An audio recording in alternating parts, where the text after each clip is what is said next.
Are you intimidated by curved quilt blocks? Today, we're going to give you the tools to conquer those fears. Hi, it's Fran Morgan. And I'm Matt Cox. I'm here at Fabric Café to talk all about curves. Now, you may recognize Mac from her channel, M.A. Couture Crafting on YouTube. She has been working with us for the past several months to develop this amazing book with 3-yard curved quilts. Today, we're going to dig into how to make curved quilts. They might look a little intimidating first, but they're really fun once you start doing them. Let's take a look at our first quilt. Okay, so we are here with our Tulips quilt, one of my absolute favorites. I love it because it goes together so quickly. You have a nice big focal block right here that you can put any fabric in to really show off or complement your tulip. They're cute, they're small, and it's a great size for a baby quilt. So Mac, you have some great techniques for cutting curves and how to transfer them from the book to your fabric. Can you share those with us? Yes, we have the patterns all ready for you here in the back of the book. And right here, there is another one, and this is the one that we're going to be working with today. I'm going to show you guys how to trace this right now. Remember that when you purchase a book, each of the patterns have a measurement on it so that you know exactly what size it's supposed to be. Now, if you're downloading your book from our website, which is great, be sure to print the book actual size and check your measurements on your templates. Yes, and be sure you're using the proper pattern with your pattern quilt. Be sure to get that right. So, and that's all listed in the cutting instruction. So I'm taking a piece of freezer paper. You can get this at your grocery store. Easy to find. And I'm placing it over the pattern, and then we're just gonna trace it. We're just gonna grab a pencil and trace. And it's cool because you can see through the freezer paper, so you can trace the lines easily. Easy. I'm gonna go on ahead and use a ruler to help me with that. And we are just going to easily draw a straight line here, and then one here. This is fast.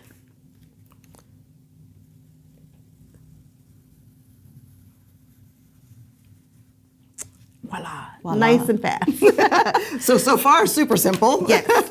Then you're gonna take your paper scissors and you're gonna cut this out. No need to worry about your 1/4 inch margin. It's already in there for you. So you're just gonna cut on the line. That's a great tip too. That's because I know I would ask that question, whether or not the seam allowance was included. So perfect. For sure. And you can do a few of these at a time. You can fold your paper over and make a few different templates or patterns at one time. Perfect. And there we have it. It was just that fast. It was that fast. Now, would you label it to make sure that? Have to label these because these are reusable. So please be sure. And we've got it. All right. There we go. You've labeled it that. Now, I'm noticing on your freezer paper, there's actually 2 different sides to this. There's a paper side and then like a shiny side. So we want to be putting our label and marking it on this side and tracing it on the paper side. Paper side, shiny side down, paper side up. Now we have this curved cutting diagram here for you that shows you how to lay out your pattern pieces so that you can maximize the use of your fabric. So be sure to check those out. And now we're gonna show you guys how to put your pattern pieces on the fabric. So we have them marked because you know that's very important. And you can see that we already have some down and we put them down according to our diagram like Mac mentioned, and they're kind of rubbing bellies there, which I kind of like, okay? We're gonna put them on our strip and we're gonna put the shiny side down of our freezer paper. We're just gonna line it up there on the edge, and then we're gonna take our iron that has no steam and just kind of iron that down so that it adheres there. And what's really cool, if you haven't noticed, we are actually ironing this on the right side of the fabric, which is kind of different because it's not our normal thought process. But you just continue to go and you can put them on the whole strip or just part of the strip. Whatever you want to do, it's up to you. But just make sure that they are belly to belly, as she was saying. Rubbing bellies. Rubbing bellies. Oh, and you can peel these off because they are reusable. So see, you just peel it off nice and easy. And then you can use it again. We're bumping bellies. We're bumping bellies here. There it is. See? That's how I remember. There it is. Bump these bellies. All right, and then we can just iron this one down and it'll stick again so you can reuse them over and over and over. Look at that. It's on there. Love it. So now that we have our pattern pieces all pressed onto the fabric, let's cut them out. So I like to make this nice and easy. Because of the size of the strip, they are just lined up for you to be great. So we're gonna cut with courage. We are going to take our rotary cutter. I love that, cut with courage. Cut with courage, And we are just gonna start here and we're gonna go nice and slow. And we're gonna try not to hit that pattern piece and just go slowly and just ride all the way around that curve. Keeping your fingers out of the way. Nice and easy, right? Great. And then you're gonna grab your ruler and just clean up. So we have a selvage edge right here. We'll take it and put it right there on that side, lining it up. And there we are. Look at that, that's awesome. Now, could you cut this with scissors? You can absolutely cut this with scissors, whatever you prefer. So then after you're done with this, you just peel it away and then you have your two pieces. And then you keep your template to use another time, right? Keep going. I like that. Now, something I did, Mac, just to kind of share with everyone, is I put them on very similar to what you did, but I used my ruler. Can I see that ruler? Absolutely. And I actually cut them like in a rectangle. Like I did this, and then I turned it, and I cut this straight side right along that template. And then I only had this small piece that I was cutting with so that I could then go in and cut that curve. Because to me, it just felt like a little bit more manageable for me. Sounds good. And I could cut it that way. Ooh, see how fast that is? Now, if you really, really want to cook with some gas, I think you should double up your fabric. So here we have a strip, and we're just gonna fold this one in half, and then you can take your pattern piece and place it on here, and place, and then you're cutting multiple at a time. So that way it's going even faster. And yes, you can still use your scissors or your rotary cutter, just cutting safely with the amount of layers that you feel comfortable with. Oh my goodness, that will speed it up so much. I'm doing that. It's fast. It's fast. So another way that we can use our patterns is to just grab regular copy paper that you have in your printer and trace it the same way that we did onto the freezer paper and cut it out, same. But now we're gonna use repositionable glue. That is very cool. And you can get this just at an office supply store? Yeah. Okay, cool. And so I like to use another piece of copy paper. Now this paper is for contrast, it's cardstock, but use another piece of paper underneath and just get right on that edge. So go on ahead and just glide it around those edges and get it on there. Don't worry, I'm putting it on there, I'm not scared. And then you're gonna pick it up and you are going to place it on your fabric and just smooth it out. And then it's on there. And it sticks on there? It does. I love that. It does. Can I peel it off and see if it resticks? Yes, yes. This is intriguing to me. Okay, we're gonna look at that. Comes right off. All right. Oh, and it doesn't, no glue on the fabric. No residue. And then I can put it back down. And it's stuck. Look at that. Okay, that is very nifty, very clever. Yes. I like that too. Positionable glue. Okay, and for those of you who've fallen in love with this book and you prefer acrylic templates, we do have some of those available with the link in the description bar. So go on ahead and check those out. We have them available in all the sizes, and they're just your typical acrylic patterns. We're gonna show you how to do a curved block assembly now. You guys, we have a template here that shows you how to do your curved block, and it's gonna be the same for all of your curved blocks. So once you guys see that, you guys will be fine, and this will walk you through all of the steps. Oh, perfect, I love that, okay. First thing I like to do is grab this guy and fold it in half and give it a little finger press, so that way you can find center, and I do the same thing with the bottom. And we're just matching our edges there so that it's exactly in half. Yep. Okay. And I'm just giving it a nice little finger press. It doesn't have to be too hard or anything. And look, there it is. All right. Right sides together, and it's gonna go this direction, which probably seems a little different and funny, but trust me, geometry is real and everything works. Everything works. And then we pin this, right? Then we pin this, yes. All right, so I'm gonna just grab some pins and let me see here. So we have this crease and that crease, and they're lined up, and I'm just gonna put a pin right through both layers on that crease. Okay, and then the next thing we're going to do is we're gonna take this little tail and match this edge right here, correct? Mm-hmm. Okay. Perfect. Then I'm gonna put a pin there just to hold it in place. All righty. Okay, then I'm gonna do the other side the same way and match that little tail to the edge of the fabric so that these edges right here are matching. All right, now I would go in and probably like halfway put another pin right here, and I'll move my hand so that you can see what I'm doing. And then I'm gonna put another pin kind of halfway on this. Now I'm matching the edges here, just like this. Beautiful. Okay, and you see it's kind of, makes you go, oh my goodness, it's all wavy and curvy, but it works. It works. And it's gonna work. It works. All right, now you have another method that you use. My preferred method is similar. So we are gonna take it and we are going to, again, finger press to find center one more time with both pieces. But after I find center, I do like to grab a pin, but just for the center. So I'm matching that right up. And we will pin right through the center here. Then I like to grab some scratch paper, some copy paper, nothing special. I have a Teflon sheet, but we're just doing that to protect your surface because we don't want to have any glue there. Okay. I grab a washable glue stick. I like the one that's purple on the inside. It washes right out.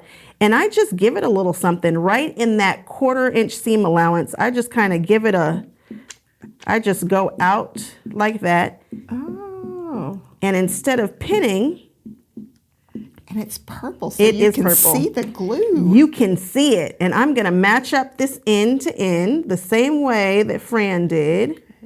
And I'm just gonna give it a little pinch there. And there it is. And then I'm just gonna walk it in on both sides.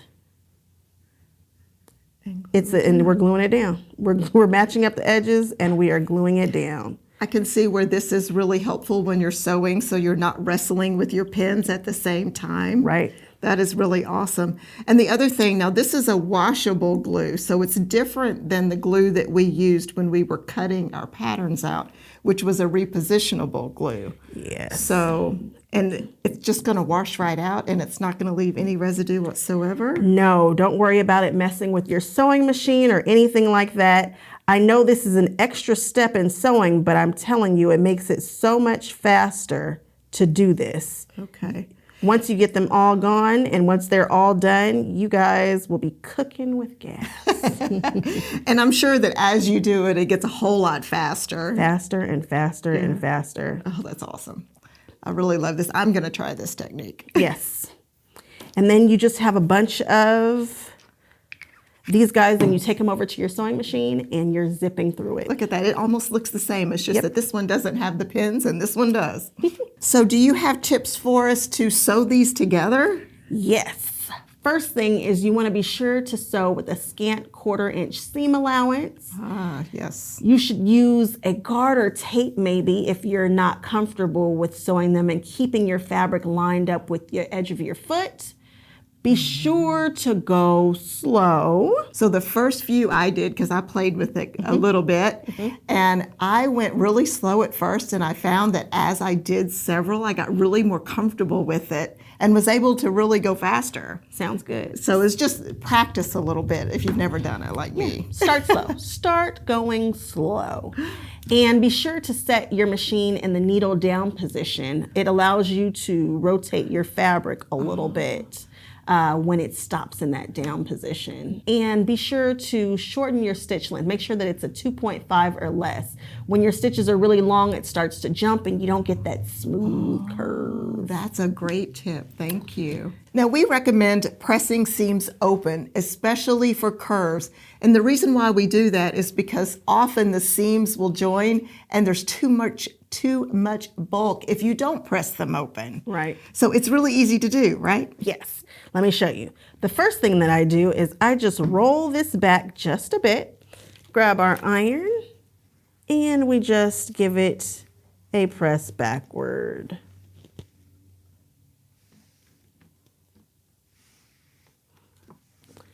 Then we give it a moment to cool and we flip it over, and then we're just gonna open up this seam. I'm just gonna roll it back. Okay. Down the center here. And then we're gonna let this tip of the iron do a little bit of this work. I'm gonna use these nails to open this up. Finger tools. I love it. I need some finger tools. And I'm gonna just use this here, the tip, to press it open. We're gonna go nice and slow and let that heat do the work. It does. Using the tip of your iron is great because it's just opening that seam up for you as you go along. That's awesome. Yeah. And this is cotton. It can really take some heat. Yes. And then we just have it nice and open. That is great. Look at that. Totally flat. Love it. You do the same thing I do. You turn it over and give it another shot. Extra. Give it a little extra. Yeah.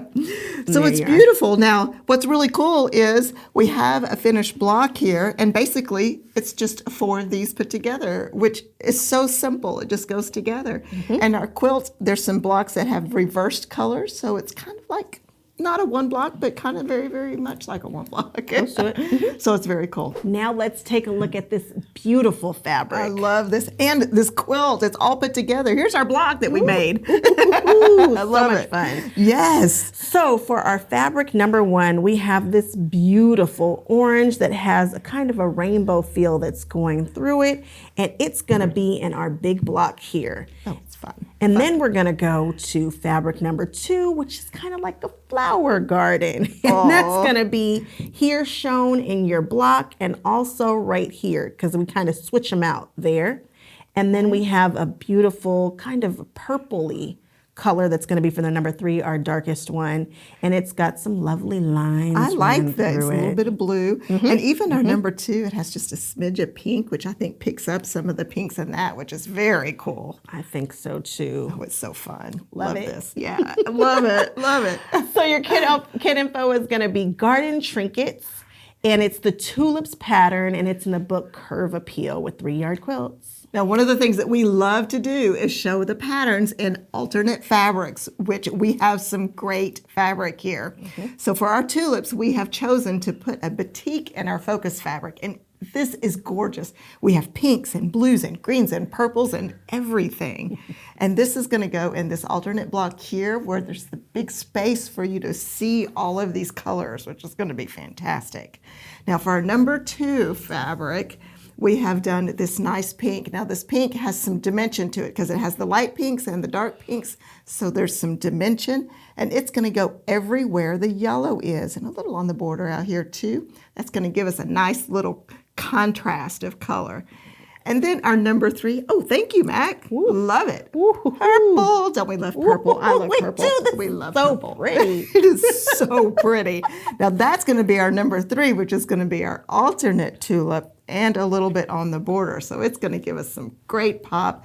What a beautiful tulip flower garden this is going to make. I think so too. All right, we know that you want an image of this, and we've got one for you right here. And you can see how beautiful that batik looks in that alternate block. And then our tulips are so fun in pink and purple. So fun in pink and purple. I really think it's a great alternate. I love it in the original colors, but this looks fantastic too. I think so too. Just shows how versatile it is. All right, let's get you the kit information. This kit is called Magic Garden, and once again, the pattern is tulips from the Curve Appeal with 3-yard quilts book. Welcome to our Hourglass pattern, which is one of the coolest 4 patches you will ever see. This comes together and makes such a cool shape down the center. It is one of my absolute favorite patterns in this book. And depending upon which fabric you choose right here, I like to make sure that it's kind of a crazy kind of messy pattern so that it really gives you this nice illusion. I think that really makes it kind of a polished quilt. Let's do pieces and parts. I'm going to show you how it comes together. So here is your first block. It's a curved block. We just taught you how to do this. This is just a bigger size, which actually makes it even easier. Yes, love that. So we're gonna rotate it and plop it over there. Perfect. And like I said, it is a 4 patch, so we've got a twin right there. What's this? You guys know. It's that half square triangle. Easy peasy. And we'll put this one over here. Sorry, I'm reaching all over you. All right. And there it is. So once we sew this all together, we have this. Ta-da! Love it. This is a genius block. I love this block. This block too. It is great. It is so clever. And I love the way the curve just gives extra movement to the quilt. So good. Let's get into these pretty fabrics. Oh, yes, let's do, because they're gorgeous. I like them. So this first fabric that's in the #1 position has a scribbly kind of effect to it.